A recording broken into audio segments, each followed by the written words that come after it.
El siguiente segmento tiene contenido o opinión. La entrevista en A Primera Hora. Analizamos los hechos del momento junto a sus protagonistas.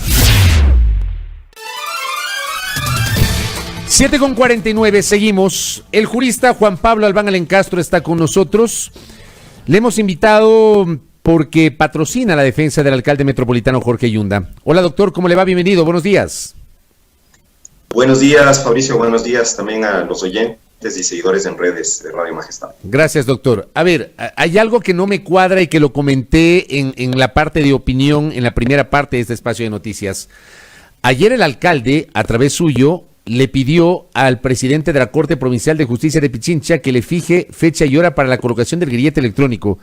Perdóneme mi ignorancia, doctor, yo nunca he visto eso. O sea, que la propia persona vinculada pida, oigan, díganme cuándo me van a poner, qué tengo que hacer. O sea, no sé si esto es normal en el caso de los procesos judiciales, doctor. Fabricio, probablemente usted ha visto que ha habido toda una polémica porque usted sabe que la Fiscalía se adelanta a la cargada de la información en el sistema automatizado de información judicial y ya hace anuncios en Twitter. Es una mala costumbre que ha adquirido. Y la Fiscalía se lanzó a decir que se ha puesto la colocación de un grillete electrónico al alcalde. Esto no fue anunciado oralmente en la audiencia y yo me ratifico en ello. He pedido copia certificada del audio a la Secretaría de la Presidencia de la Corte Provincial, justamente para tener la constancia de qué fue lo que sí se dijo en la audiencia.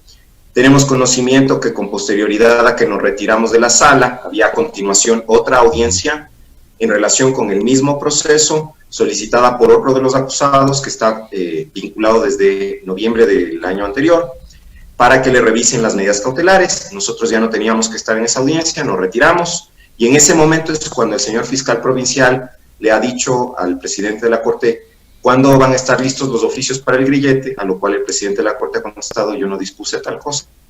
Igual la Fiscalía ha insistido, el señor presidente también, se ha revisado el audio y en ese momento se ha dicho que sí se va a colocar los grilletes. Esa es la forma en la que se llevó a cabo esta cuestión. Yo le expliqué a mi cliente que esto finalmente podíamos hacer un punto de ello, seguirlo peleando, pero el señor alcalde es muy respetuoso de la ley y de las decisiones de la autoridad. Y él ha decidido que se va a colocar el grillete si es lo que el juez desea, a pesar de que ya le hacen presentarse 4 veces por semana, con lo que el grillete es como redundante, por decir algo. Y por eso el día de ayer, conforme a las indicaciones de mi cliente, yo he presentado efectivamente un escrito a mediodía solicitando que nos digan a dónde vamos y a qué hora y qué día para que se coloque el grillete que no se dispuso en la audiencia. ¿Y ya les contestaron o no? No, todavía no se ha proveído ni esa petición, ni mi solicitud del audio de la audiencia de vinculación llevada a cabo el martes. Ahora, dentro, digamos, de las medidas cautelares alternativas a la prisión preventiva, justamente consta la posibilidad de establecer el uso del grillete electrónico, la prohibición de salida del país, la prohibición de enajenar bienes y la presentación periódica. El alcalde Yunda ha cuestionado, y usted también, el hecho de que se le exige la presentación periódica 4 veces a la semana, pero además el uso del grillete electrónico. ¿Es normal esto? Digamos, ¿es parte de la atribución del juez el disponer estas dos cosas, o usted cree que solamente debió disponerse una de las dos y no las dos? Es parte de las atribuciones del juez disponer las medidas cautelares que estime necesarias. Sin embargo, obviamente, al analizar la conveniencia de dictar una medida cautelar, el juez debe tomar en cuenta unos parámetros que están determinados en la ley. Esto es la necesidad de la medida y la proporcionalidad de la medida, más allá de su razonabilidad en el contexto particular. Y yo me pregunto si efectivamente el requisito de necesidad se confirma cuando ya hay una disposición de presentación periódica, además colocar un dispositivo de monitoreo electrónico, sobre todo si la frecuencia de la presentación es pasando un día. Y me pregunto si el requisito de proporcionalidad se verifica, porque atento a que el señor alcalde no es culpable de nada en este momento, sino que está siendo investigado por un delito y sigue rigiendo la presunción constitucional de inocencia, que es además un derecho humano reconocido por diversos tratados por los que voluntariamente Ecuador se ha obligado. Decía, no sé si es proporcional disponerle todas estas medidas, ¿no? Prohibirle salir del país, que igual no se va a ir a ninguna parte, hacerle presentar pasando un día, con lo que obviamente se interrumpe su actividad ordinaria, y además ponerle un mecanismo de monitoreo electrónico. Pero ese es el criterio del juez, y él es el juez, yo soy un mortal común y corriente, entonces yo no voy a cuestionar la decisión del señor presidente de la Corte, porque él sabrá por qué la ha dictado. Como los autos interlocutorios se emiten en la audiencia, el problema es que luego no se reducen en realidad a escrito, sí se produce un oficio, que es lo que se envía a las entidades del Estado respectivas, pero la resolución no consta por escrito porque quedan notificadas las partes en la misma audiencia, y en cuanto al grillete, por lo menos no hay una motivación, con lo que hay una violación de un estándar constitucional de motivación de las decisiones judiciales. Hablemos del fondo del asunto, doctor. Hemos hablado de esta forma que usted ha cuestionado respecto de la emisión de las medidas cautelares alternativas a la prisión preventiva. Hablemos del fondo. ¿Hay mérito desde su óptica, doctor Juan Pablo Albán, para que se haya vinculado, tras el pedido de la Fiscalía, al alcalde metropolitano Jorge Yunda en esta investigación sobre presuntas irregularidades en la compra de pruebas para la detección del COVID-19? Sobre los elementos que formuló la imputación Fiscalía en la audiencia celebrada el martes, no hay. Porque ¿cuáles son esos elementos, Fabricio? Es importante que la ciudadanía sepa, porque la Fiscalía, en esta espectacularización que hace ahora de los casos, más que espectacularidad, los ciudadanos deberíamos exigirle a la Fiscalía verdad. Presenta unos mensajes instantáneos, supuestamente cruzados entre el alcalde y otras personas, descontextualizados, recortados, alterados, para hacerles decir a las personas que intervienen en las conversaciones cosas que no han dicho. Pero en la audiencia, que es lo que cuenta, ¿qué es lo que la Fiscalía señaló como elementos de convicción?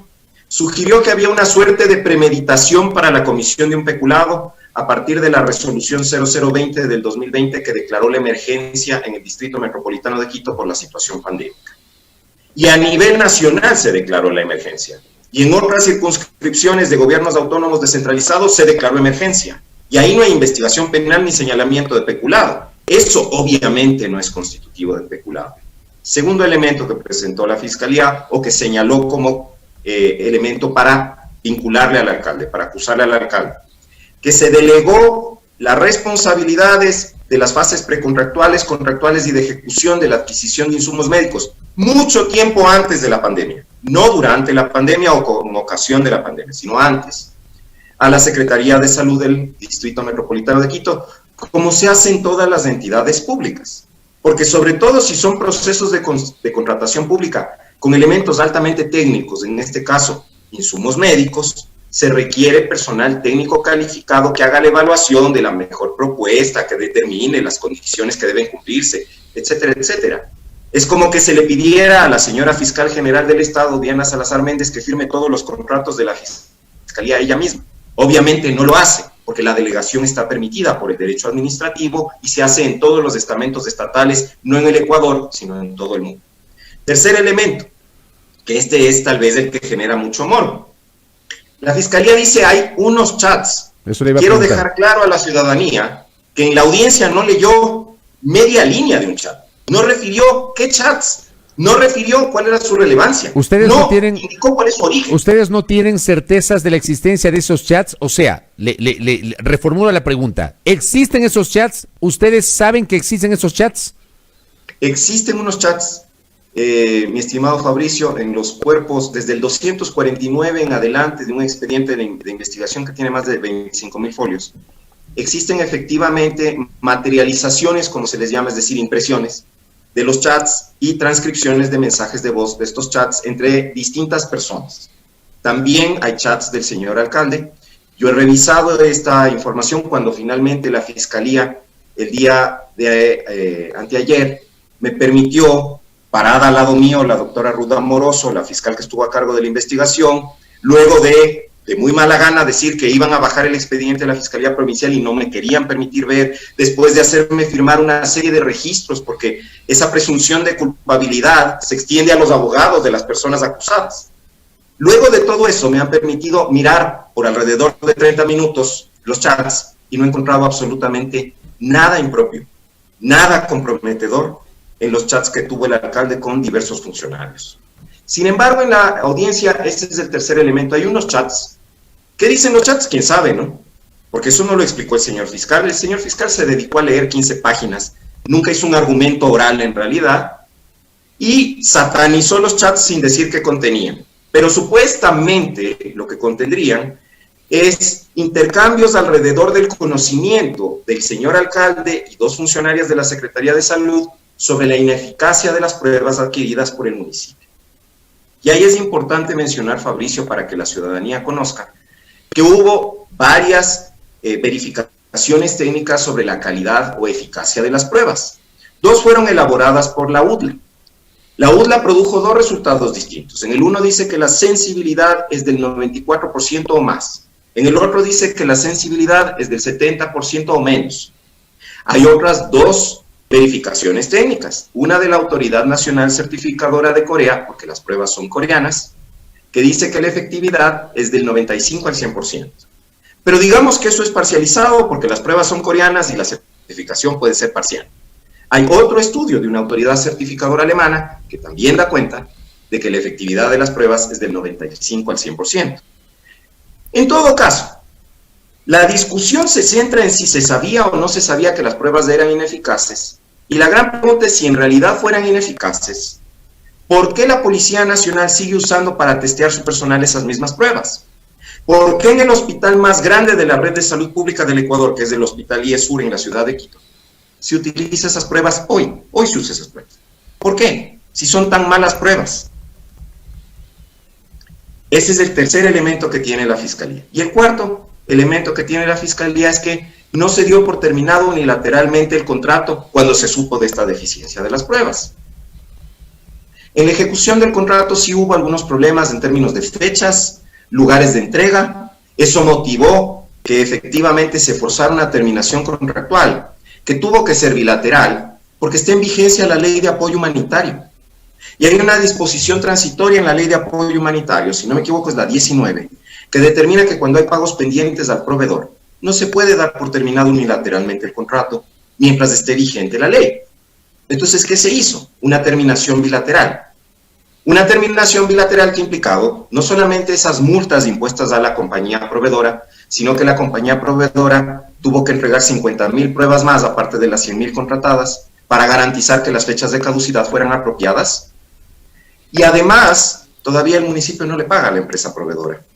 Lo propio de un delito de peculado es que se haya causado un perjuicio específico al Estado, y la Fiscalía no ha mencionado cuál es. Con esos 4 elementos de convicción le señala al señor alcalde. Vuelvo a su pregunta original, Fabricio. Si en mi opinión había elementos para acusarle, no. En mi opinión, con lo que la Fiscalía presentó, no le podía acusar. Usted, por ejemplo, pero le ha acusado, ¿no? Usted, por ejemplo, doctor Albán, dice, existen esos chats, la Fiscalía no los presentó. ¿Cómo es que hay medios de comunicación que han tenido acceso al contenido de sus chats? ¿Cómo es que hay medios de comunicación que han tenido acceso a esos chats? ¿Cómo es que la Fiscalía no nos permite a las partes procesales acceder al expediente? ¿Cómo es que se pide copias del expediente con solo 30 días para investigación y no nos proveen las copias del expediente, ni sabemos cuándo nos proveerán y no podemos trabajar? ¿Cómo es que la Fiscalía puede hacer aseveraciones de culpabilidad en redes, siendo su deber actuar con objetividad? Son preguntas que yo no le puedo responder, Fabricio, y que las tiene que responder la Fiscalía. La Fiscalía ha filtrado diversos documentos. Es muy celosa de que las partes no accedamos al expediente, no nos deja sacar una copia Xerox, no la dispone, pero en cambio se ha filtrado, por ejemplo, el texto que leyó en la audiencia del doctor Santillán en violación del principio de oralidad que contempla. Entonces, no puede ser ese manejo. La Fiscalía tiene que entender que tiene un deber de objetividad en la ley, no es si quiere. Está en el COI, es el artículo 5, numeral 21. La Fiscalía tiene que entender que hay presunción de inocencia, que el hecho de que la Fiscalía crea que una persona es culpable no es suficiente, que la responsabilidad de las personas hay que probarlas, porque los procesos penales no son actos de fe, son procesos penales, y tiene que garantizarse la posibilidad de defenderse, porque si no se acarrea la nulidad de la investigación. Doctor, pareciera que la Fiscalía no se da cuenta de esto. Quiero pedir una precisión a propósito de un mensaje que recibo en este diálogo que mantenemos con Juan Pablo Albán para ir cerrando. ¿La terminación bilateral no termina favoreciendo en este caso a la empresa proveedora? La terminación bilateral en un contexto en que la empresa proveedora tiene que entregar un 50% más de insumos de lo que se había comprometido, sin un centavo más de pago. La terminación bilateral en un contexto en que el pago no se ha ejecutado, precisamente porque no hay verificación total de cumplimiento. La terminación total en un contexto en que se imponen $600,000 de multa a la empresa, no me parece que precisamente beneficie a la empresa. Pero quien tendría que hablar por la empresa en todo caso es el abogado que representa al señor representante legal de la empresa, que también está acusado en esta causa. No me corresponde a mí hablar por él. Correcto, doctor Albán. Le quiero agradecer por estos minutos y estamos pendientes de la evolución de este caso. Muy amable por su tiempo.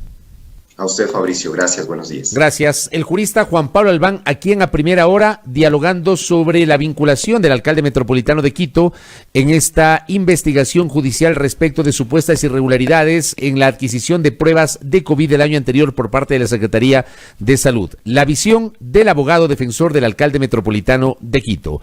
8 de la mañana con 5 minutos. Esto es A Primera Hora por Majestad Radio y Majestad Televisión.